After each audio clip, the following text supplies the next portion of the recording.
प्रभात प्यारे बच्चों। आज हम आपको हिंदी व्याकरण का टॉपिक समास कराने जा रहे हैं। क्या है समास की परिभाषा? यानी दो शब्दों के मेल को समास कहते हैं। क्या कहते हैं? समास। दो शब्दों के मेल को समास कहते हैं।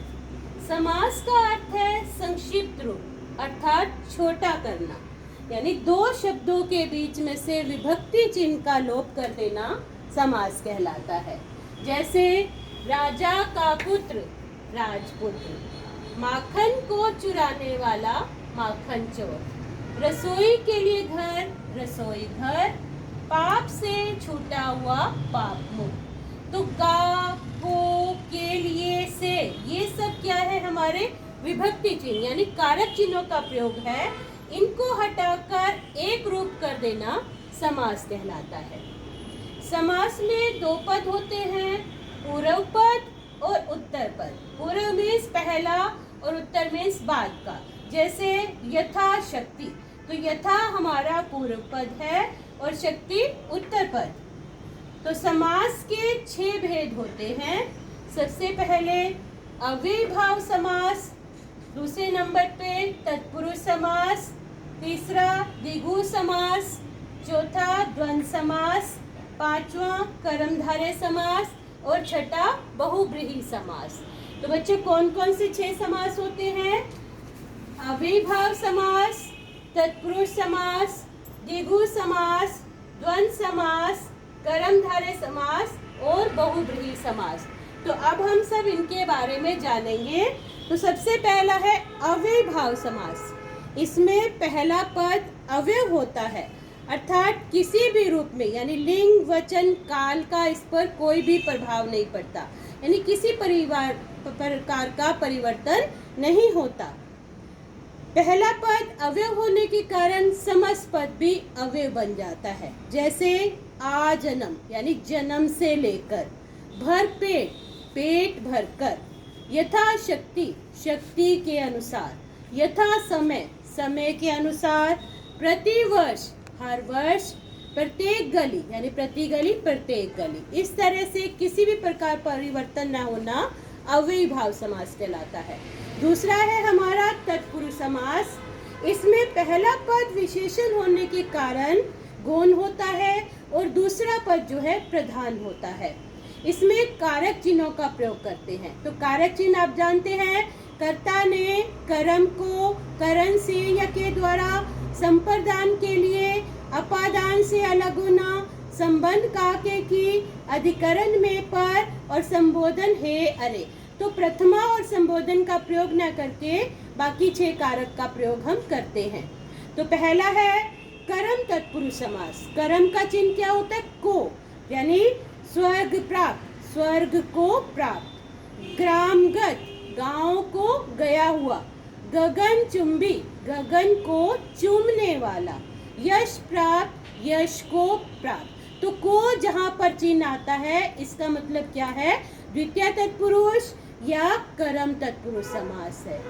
फिर हमारा आता है करण तत्पुरुष। करण तत्पुरुष, करण का क्या हमारे चिन्ह है? से या के द्वारा। अब जैसे हस्तलिखित तो हाथ से लिखा गया, तुलसीकृत तुलसी के द्वारा रचा गया, शक्ति संपन्न शक्ति से संपन्न यानी भरपूर, मद मद से भरा हुआ। तो से या के द्वारा का जहाँ चिन्ह आता है तो कौन सा समास होता है? करण तत्पुरुष समास। फिर हमारा आता है संप्रदान तत्पुरुष समास, जिसका चिन्ह के लिए होता है। तो विद्या के लिए आलय यानी विद्यालय, गुरु दक्षिणा गुरु के लिए दक्षिणा, यज्ञशाला यज्ञ के लिए शाला, हवन सामग्री हवन के लिए सामग्री। इस तरह से के लिए का चिन्ह जो हमारा किसमें आता है? संप्रदान तत्पुरुष समास में। नेक्स्ट हमारा आता है अपादान तत्पुरुष समास। अपादान का क्या मतलब होता है? से अलग होना, यानी किसी चीज से छूटकर अलग होना। जैसे धनहीन धन से छूटा हुआ या हीन, पथ भ्रष्ट पथ से भ्रष्ट हुआ व्यक्ति, पाप मुक्त पाप से मुक्त हुआ व्यक्ति, आकाश पतित आकाश से गिरा हुआ, यानी अलग होने का भाव जो क्या कहलाता है? अपादान समास कहलाता है। संबंध तत्पुरुष समास जिसमें का, के, की चिन्ह का प्रयोग होता है, जैसे राजमाता तो राजा की माता, राजपुरुष राजा का पुरुष, देश रक्षा देश की रक्षा। तो की, का, के जो हमारा आता है संबंध तत्पुरुष में। उसके बाद आता है अधिकरण तत्पुरुष जिसका चिन्ह होता है में और पर, जैसे सिर में दर्द यानी सिर दर्द, वन में रहने वाला मनुष्य वन मानुष, आप बीती यानी अपने पर बीती घटना, घुड़सवार घोड़े पर सवार, नीति निपुण नीति में निपुण। तो में और पर का प्रयोग जहाँ पर आता है तो कौन सा समास होता है? अधिकरण तत्पुरुष समास। तो बच्चों कारक चिन्ह के अकॉर्डिंग जो हमारे समास हैं वो क्या होते हैं? तत्पुरुष समास। नेक्स्ट हमारा आता है द्विगु समास। द्विगु में पहला शब्द जो होता है संख्यावाची होता है, यानी संस्कृत की संख्या से शुरू ये हमारा समास होता है, जैसे नौ रत्न यानी 9 रत्नों का समूह। उसके बाद पंचवटी 5 वटों का, वट में वृक्षों का समूह, त्रिफला 3 फलों का समूह, शताब्दी 100 वर्षों का समूह। तो समूह से रिलेटेड और संख्या से शुरू होने वाला समास क्या होता है? द्विगु समास कहलाता है।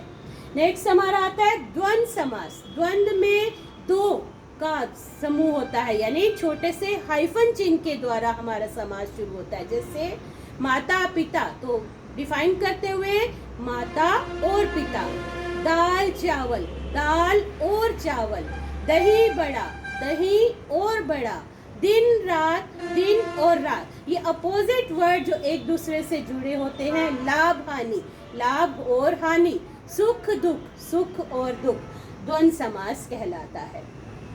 नेक्स्ट हमारा आता है कर्मधारय समास।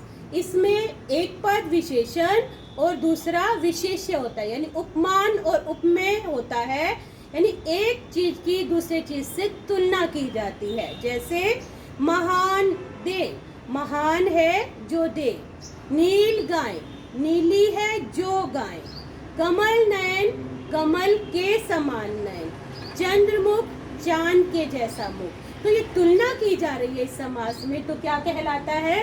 कर्मधारय समास कहलाता है। नेक्स्ट हमारा अंतिम आता है बहुब्रीहि समास।